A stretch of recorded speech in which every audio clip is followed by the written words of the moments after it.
wonderful world of Disney.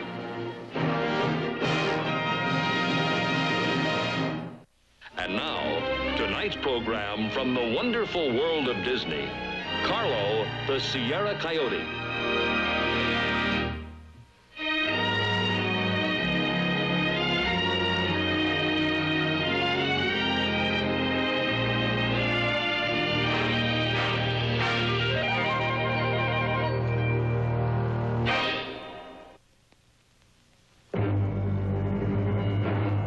In the late 1860s, the Scottish-born naturalist John Muir first came to the untouched High Sierra.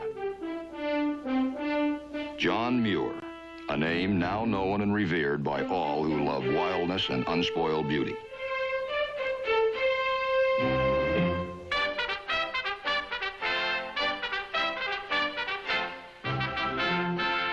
His was a free and roving spirit. He sought out the far places, the lonely meadows, the hidden valleys. I set forth joyful and free on a 1,000-mile walk by the wildest, leafiest, and least trodden way I could find.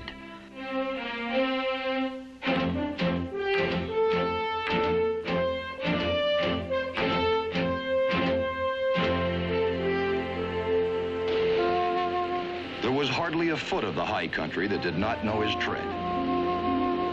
Yosemite and the waterfall of the Plume Mist.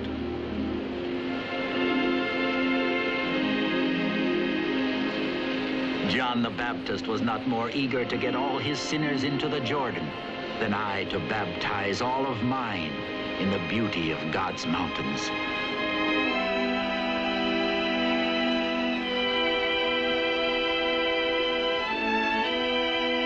Climb the mountains and get their good tidings. Nature's peace will flow into you as sunshine flows into trees. The winds will blow their freshness into you, and the storms their energy, while cares will drop off like autumn leaves.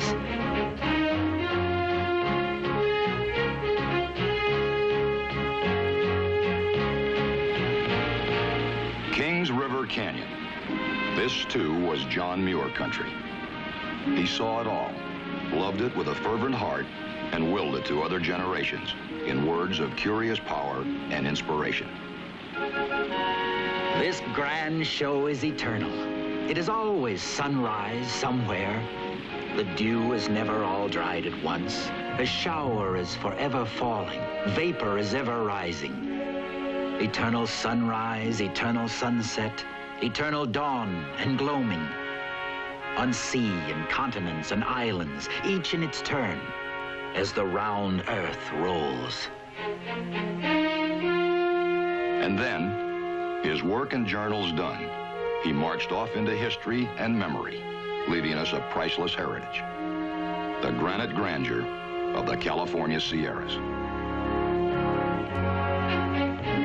This, then, is the setting for our story, the rugged wilderness that John Muir knew so well. It's the saga of yet another free and roving spirit, but a contemporary explorer who roamed these parts a century after the fabled John of the Mountains.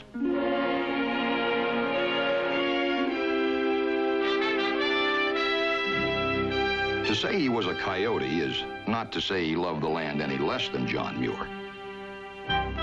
Possibly, he loved it even more. He too cherished its hidden valleys, its wildflowers in the spring, and its wild game at any season.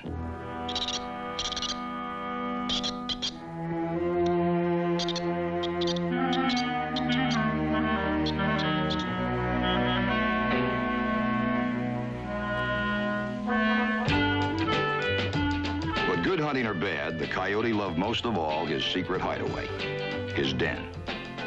This was his base of operations. After every foraging trip, he would return there for rest and relaxation. If we were to give him a name, it might be Carlo.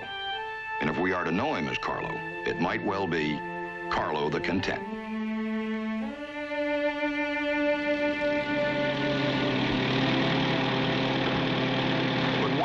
a strange thing happened. Carlo's contentment was about to be shattered.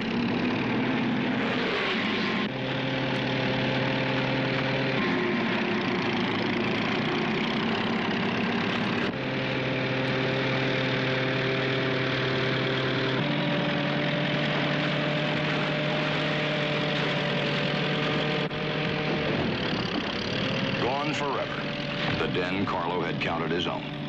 Civilization, it seemed, was hungry for new ground.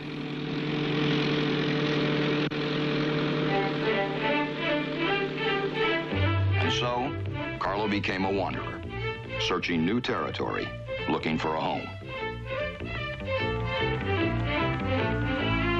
A coyote doesn't require much space, really. Most any nook or cranny will do. But sometimes the neighborhood isn't entirely suitable. Enough of this. Carlo decided he must get away, as far away as possible.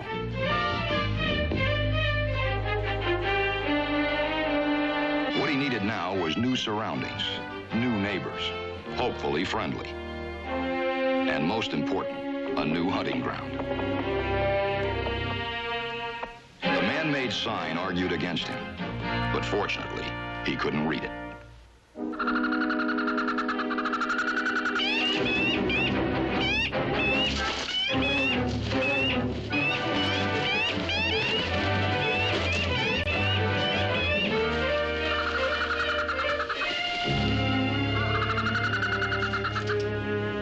Ah, well, another time maybe. Carlo was quick to notice another kind of bird overhead. A loud, buzzing, angry-sounding bird.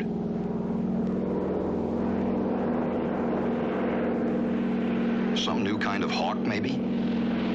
But why was it chasing him? A bird attack a coyote?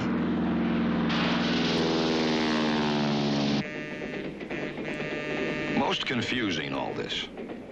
Carlo's battle with mankind and mankind's odd ways was becoming more uneven every day.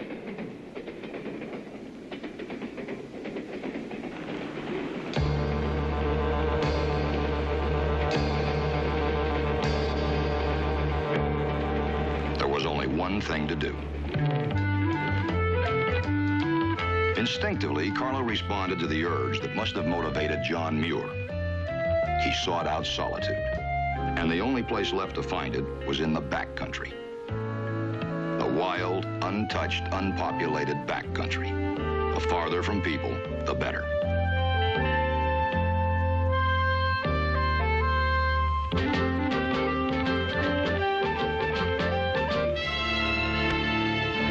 In the high country, time is like a mountain stream. It flows without interruption. In fact, a graceful waterfall might well be its symbol. And like the waterfall, the spirit of a good man may well persist long after he is gone.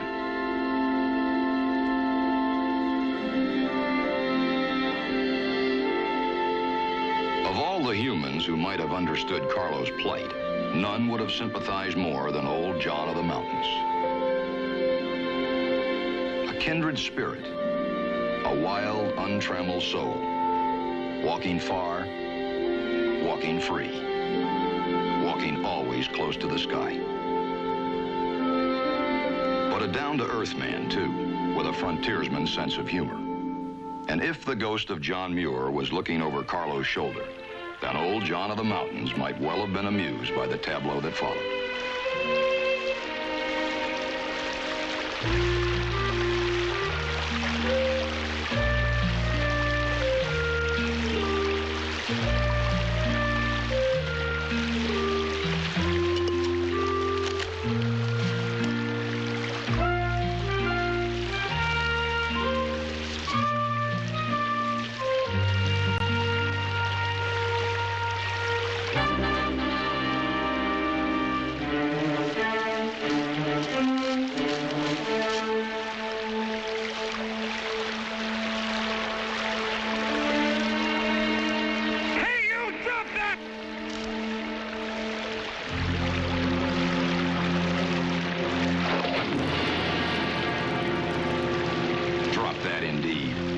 finders keepers. That was Carlo's code. And John of the Mountains probably would have agreed. Nature for nature's creatures. Nature's creatures sometimes must trespass on each other's territory. The hunting ground of one may also be that of another.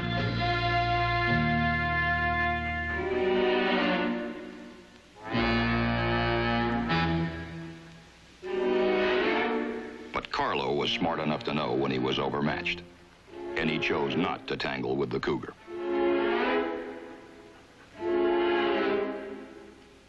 More than most, the coyote must live by his wits, and part of the art is in knowing when not to do the wrong thing.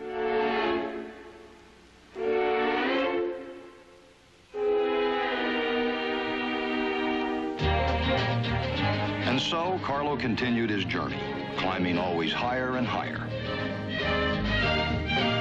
It was rough going at times, but he was determined to get away from cougars who might be hostile and people who invariably seemed unfriendly. Then suddenly, it was all easy going on a sort of man-made bridge. This was a surprise. A concrete highway in the mountains. Strange, but not unwelcome.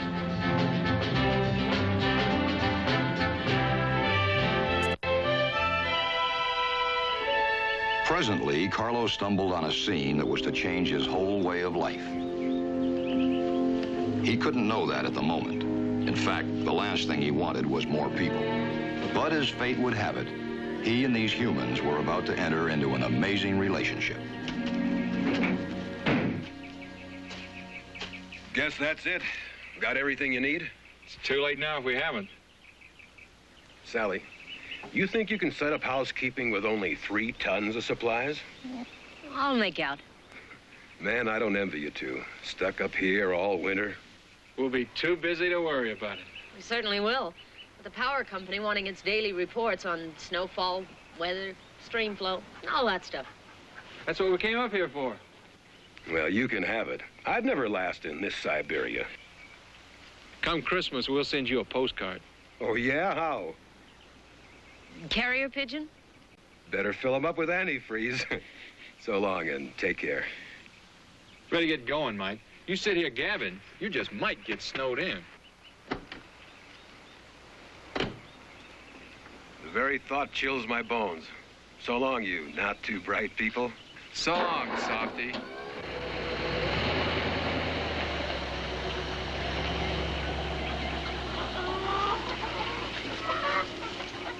Well, girl, think we can make it? 6 long months ahead, maybe 7. Was it just said too late now if we can't? Okay, let's put the chickens away. Ah, yes, chickens. It might well be worth hanging around here in spite of the humans.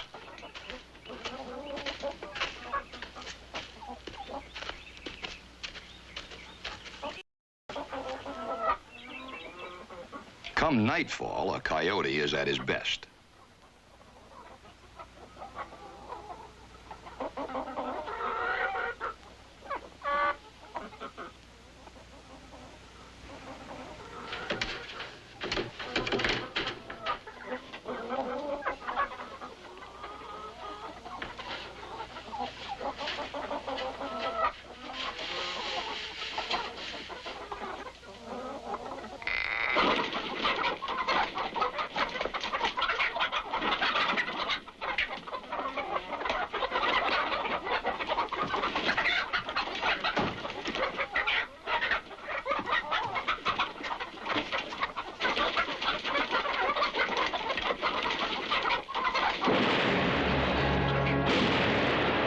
What might old John of the Mountains have thought of this? Let nature take its course, he would have said. Time passed, and Carlo lingered in this promising country. He might not try the chicken caper again. Not while a man with a gun was around. But surely there was other game to be found in these parts. The turning leaves might have told him harsher times were coming, but somehow he missed the signal. first snow caught him quite by surprise. His immediate reaction was one of pleasure. Say, this white stuff seemed fun. He had never known it this soft and this deep. It brought out a playful streak in him.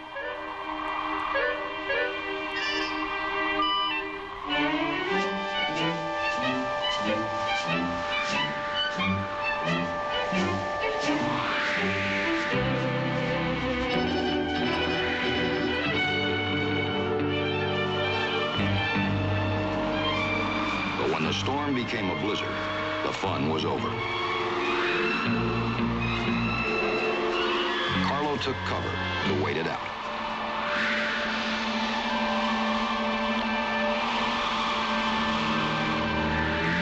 By now, most of the game in these parts had left the high country, had gone down to lower elevations like the deer, or else, like the squirrels, had gone to bed to hibernate.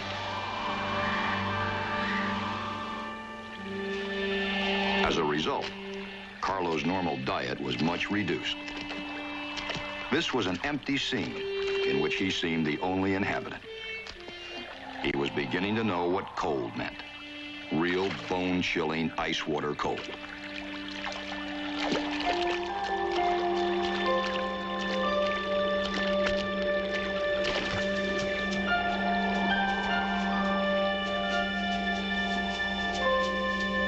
Then came that lucky day when he spied the fat rabbit. What a break. Game at last.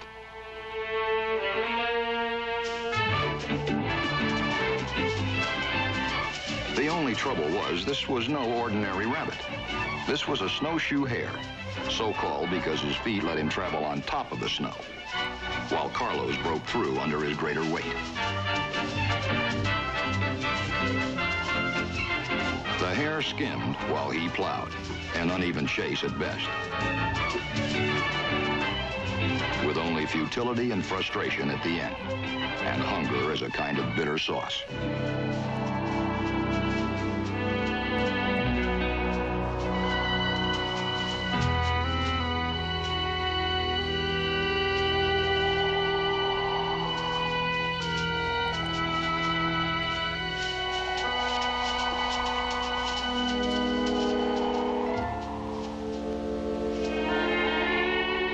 Ravenous by now, Carlo would eat most anything, even some half-frozen berries the jays and chickadees had ignored.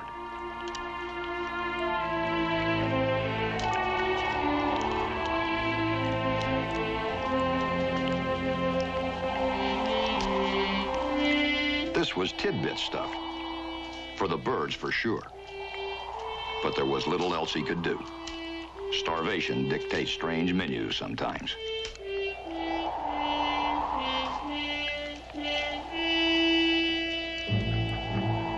In time, almost inevitably, hunger brought Carlo back to the chicken coop.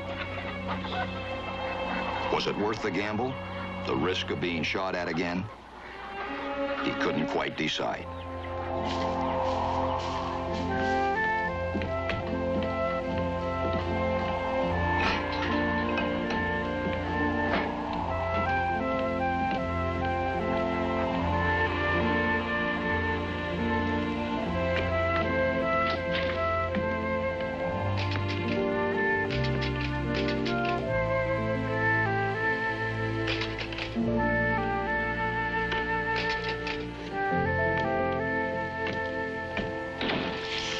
I hope we're not forgetting anything. You sure you have enough warm shirts? Mm-hmm. And socks? Mm-hmm.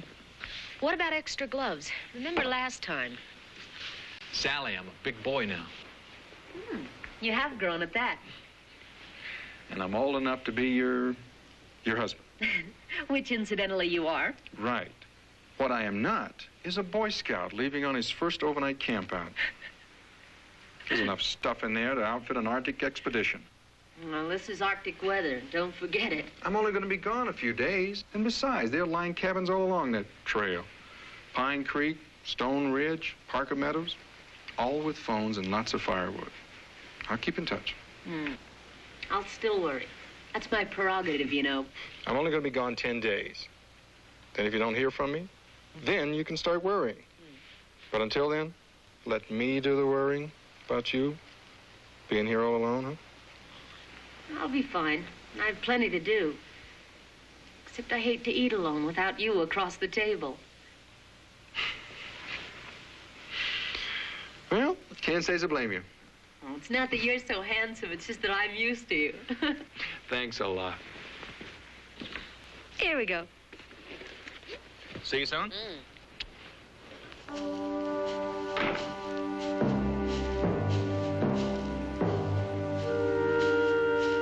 Now things were really looking up. The man with the gun seemed to be leaving. A good sign. At last, the coast was clear.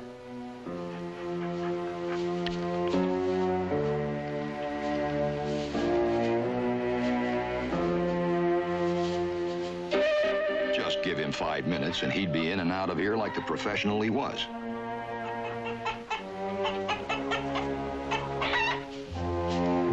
He'd be long gone before the man could even turn around.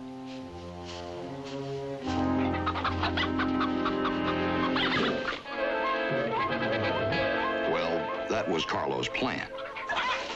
What he hadn't figured on was some belligerent chickens, agile as blue jays and loud as crows.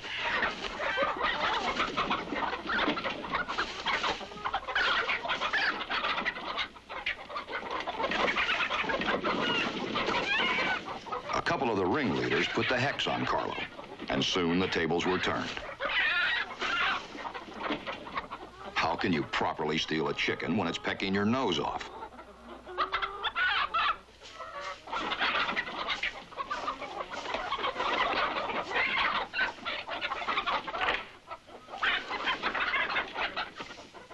Carlo knew he ought to get out of here before somebody came. And of course, he was right. Somebody did.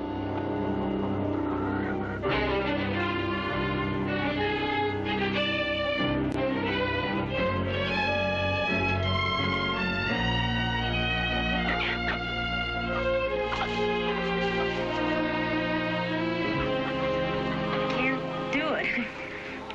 Just can't do it. But you're not gonna get any more of my chickens. So beat it. Out. Out. Out you go. Out you go. Get.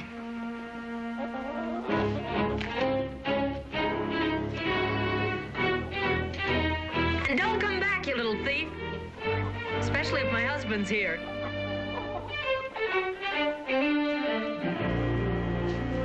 From strange beginnings come strange friendships sometimes. Carlo lingered in the neighborhood and often watched the woman going about her chores.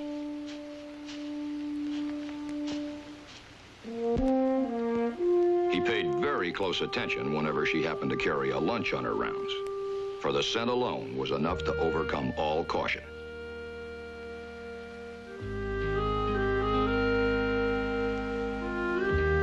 Oh, you again. Come on out here. Let me take a look at you. You must be starving. Here, try this.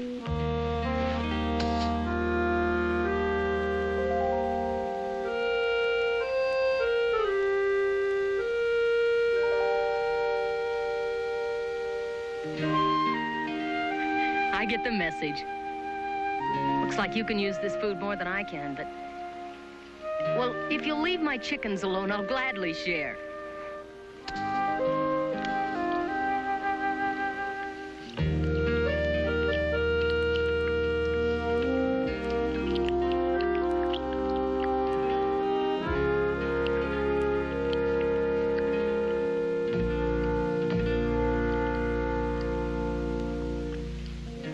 How about seconds?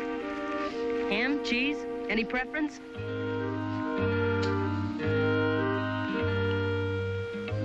You know, you're quite a handsome fellow. I don't think I've ever had a picnic quite like this, or such company.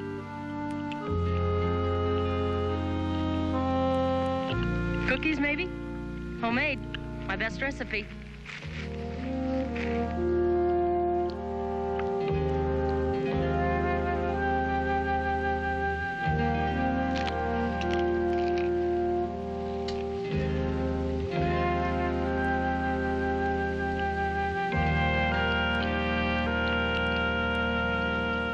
apples, too? I swear, you'd eat anything.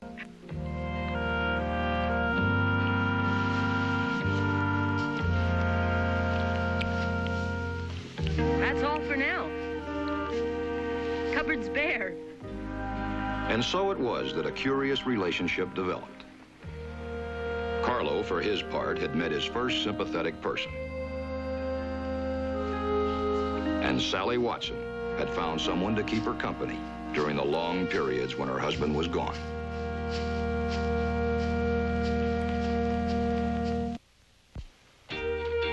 Meanwhile, many miles away, Chuck Watson continued his patrol through the backcountry. For him, working for the power company had its own satisfactions. The being his own man, the freedom, the out of doors. There were drawbacks, true.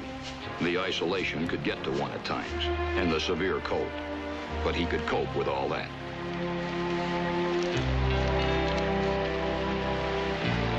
And for his money, this was definitely better than reading meters on the city streets.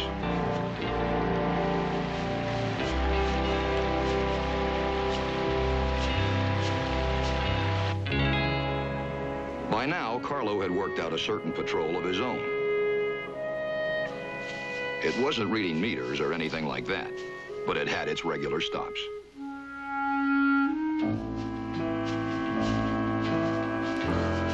For a creature of the wild, he had become surprisingly forward, but always with an ulterior motive, a ham sandwich.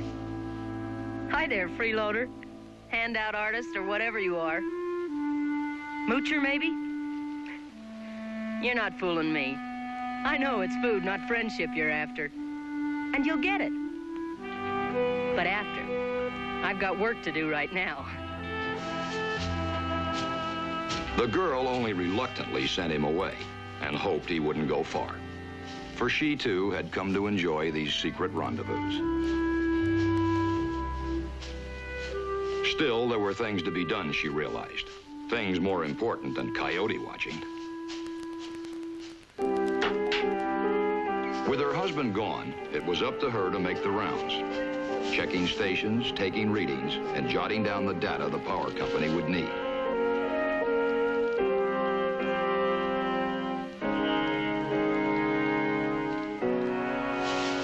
Important work, this. Important enough to keep two people marooned in the mountains all winter long.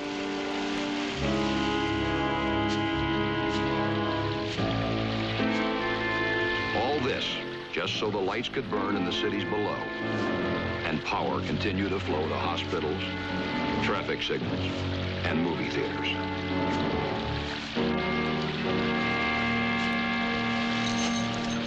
Oh, no.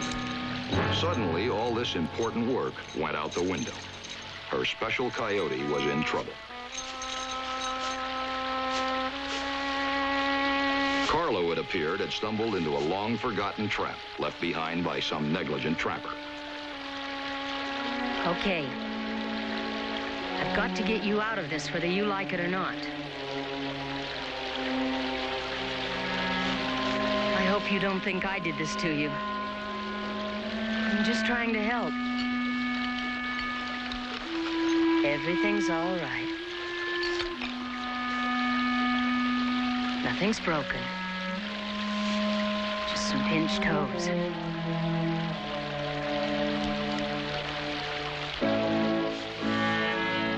Now we're going to celebrate. And this time I've got some real goodies for you.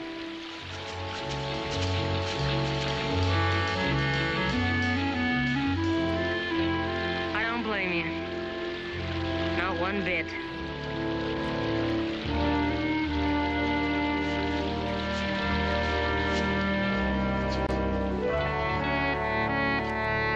Through no fault of her own, Sally Watson had lost a friend. She knew she would miss him. Now, lunch in the open wouldn't be quite the same.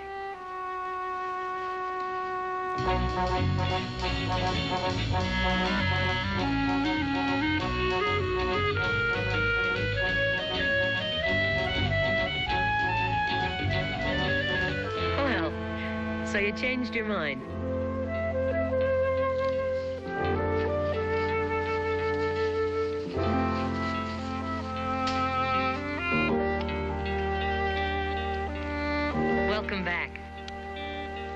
glad you've decided I'm your friend.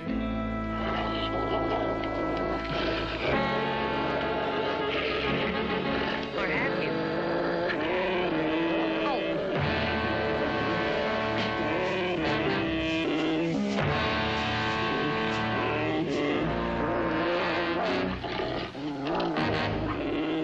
Oh. A bear just out of hibernation is a ravenous bear, and apt to be savage and dangerous, too.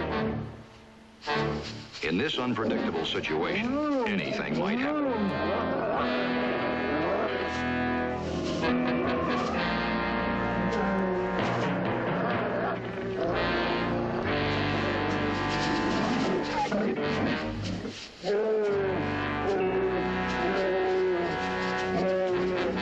Poor Sally's knees felt like water, and her feet like lead.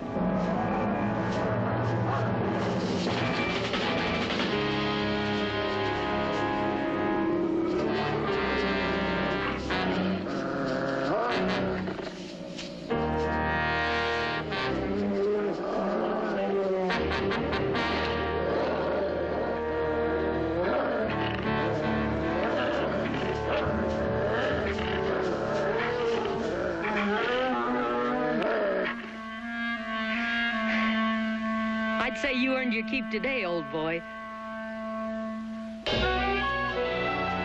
Meanwhile, in the backcountry, Chuck Watson had met with heavy going. It was not unexpected. A Sierra snowstorm can come up at any time. In fact, these mountains see some of the heaviest snows ever. And he knew it was time to take cover.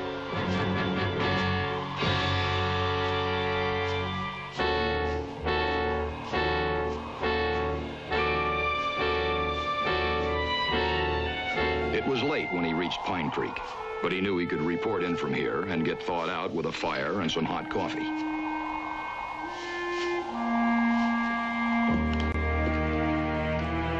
Hello, Rock Creek. Hello. Hello, do you read me? A fallen tree, wires down, system dead.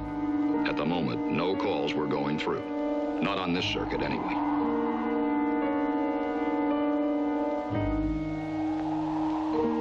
Hello, Rock Creek.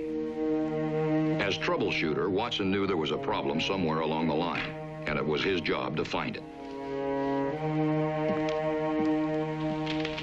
But in the morning, there was nothing he could do now in the dark.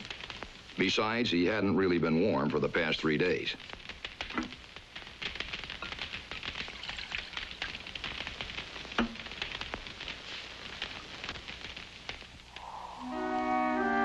Next day, Chuck Watson was underway again. He was an old hand at this troubleshooting, and the trick was to follow the phone lines until he came to the problem.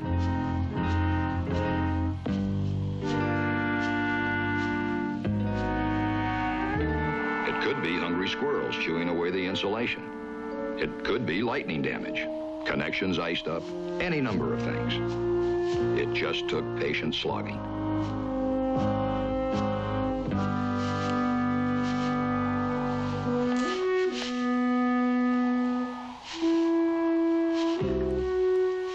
A line down was almost routine. Sometimes the weight of ice frozen on the wires would do it. Watson didn't bother to check out the whys. The thing to do now was to get up the pole and do some splicing.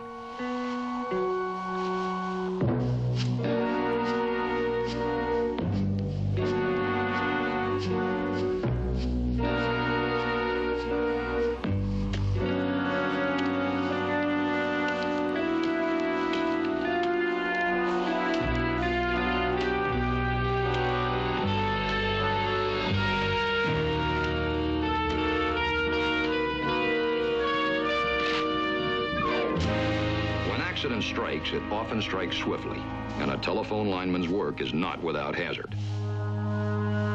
Watson had taken a bad fall, and lucky for him, the soft snow had provided a protective cushion. But had it been protection enough? A shooting pain in one leg said no. Now his problem was much more serious than a broken telephone line. Now he might need a few repairs himself.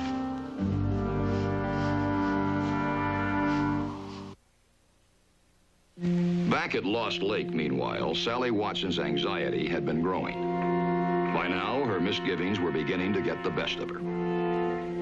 Intuition seemed to tell her there was something wrong. It was not like her husband to go this long without calling in. Of course, if her phone was dead, then maybe his was too. And maybe her fears were groundless. But rationalizing things wasn't going to help. She had to know, and know now. WQ2R, Lost Lake calling. WQ2R, Lost Lake calling Rock Creek, over. Rock Creek. Go ahead, Lost Lake. Bill, this is Sally. I'm worried about Chuck. He's overdue. He should have been back here 2 days ago. Storm's got me pinned down here. I could use some help. Listen, Sally, you stay put. We'll fly you in a search party as soon as we get a break in the weather. The forecast is for partly clearing. Over.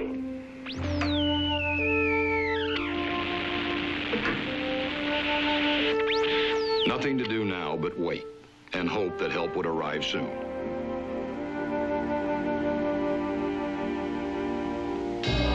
Wait and hope. That was all Chuck Watson could do, too.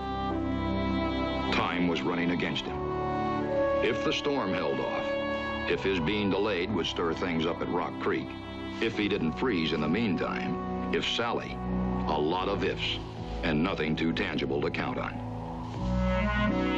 One of the ifs, as it turned out, was to be Carlo the Coyote.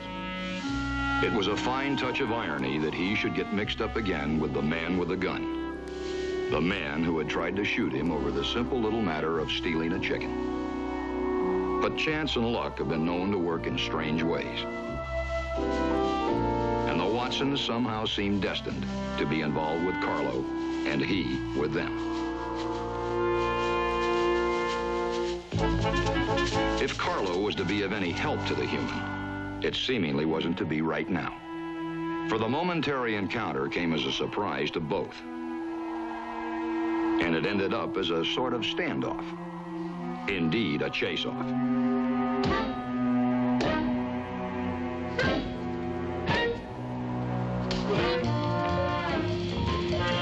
Carlo made tracks. And oddly enough, those tracks turned out later to be the key to Chuck Watson's fate. The weather did not clear as promised, but the search went on anyway. It couldn't wait. A man lost in this terrain couldn't last long on his own. And the helicopter crew had decided they must take a few chances too. It was needle in the haystack work trying to spot a man on the ground under these conditions. But so be it. The searchers knew they must try and keep on trying.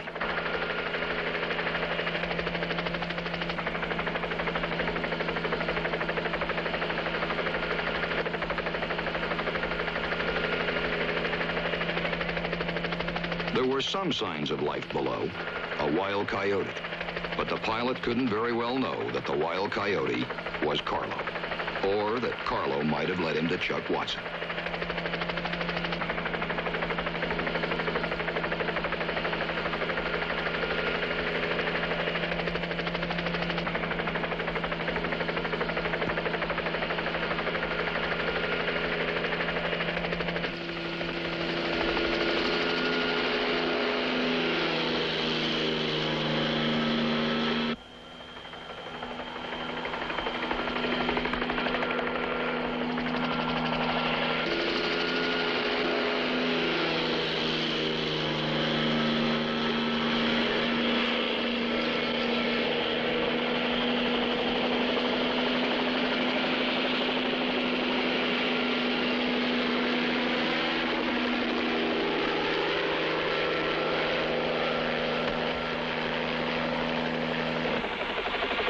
Totally unaware of his near miss, the pilot decided to wrap up the aerial search and put in at Lost Lake.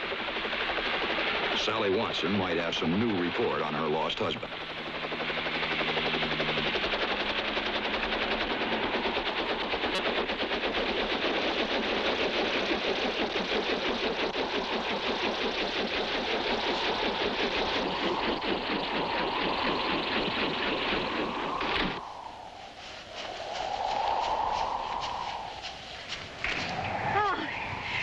goodness you made it.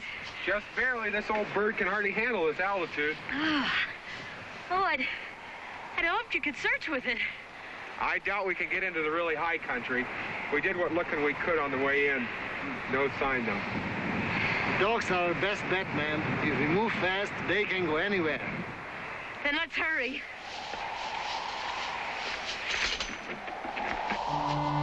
In spite of himself, Carlo lingered near, fascinated by these strange happenings. Then native caution returned. Dogs were another matter. He didn't need instinct to tell him that. Dogs were not for him. Suddenly, the hounds had his scent, and Carlo had a problem. How to shake them.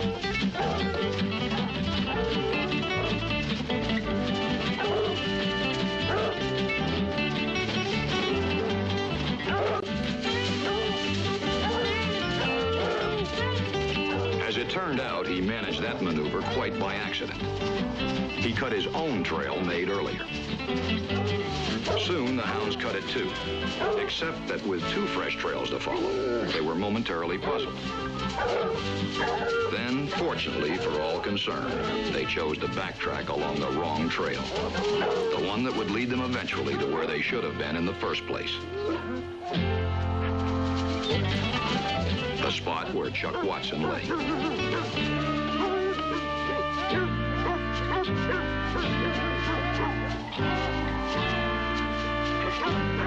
Carlo, it seems, had put them there without even knowing it.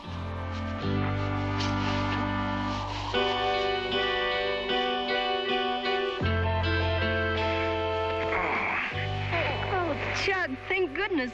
Are you all right? What happened? I took a little nosedive, that's all. I'll be okay. You can bet I'm darn glad to see you. Ah! Hey, go easy with that leg. Here we go. Let's get him up. Easy. Okay, here, let me get the stretcher. All right, Chuck. Okay, Careful with the leg. Am I glad to see you guys? Easy.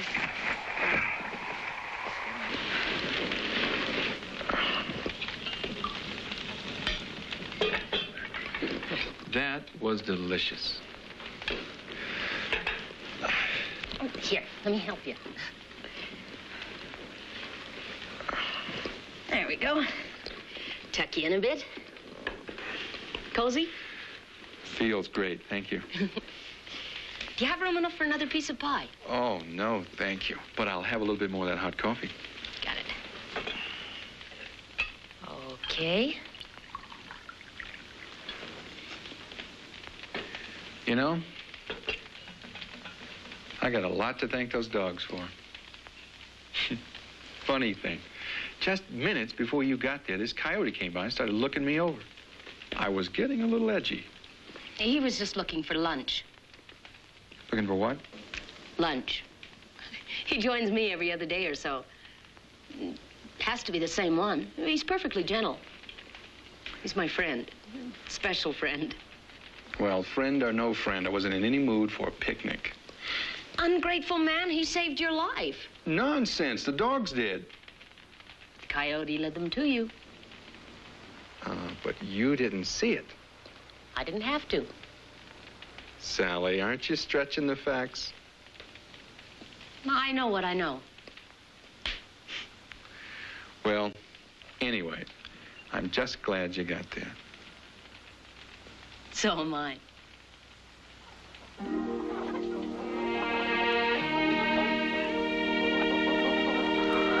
And so, through no fault of his own, Carlo became a sort of hero.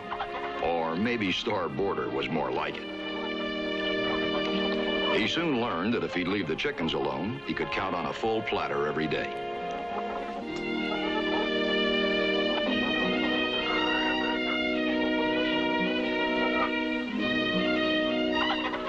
For a hungry coyote, this was a near-perfect solution to the problem of winter survival.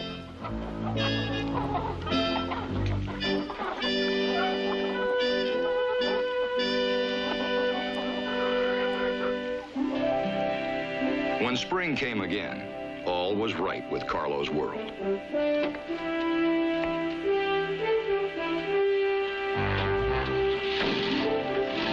And now he knew the pleasures of companionship with his own kind.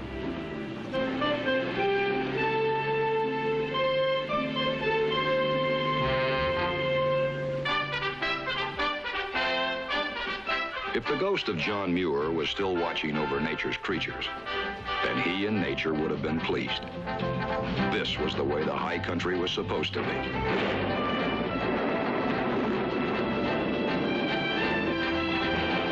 That distant rumble of thunder, might it not be the satisfied chuckle of old John of the mountains? Who was to say it was not?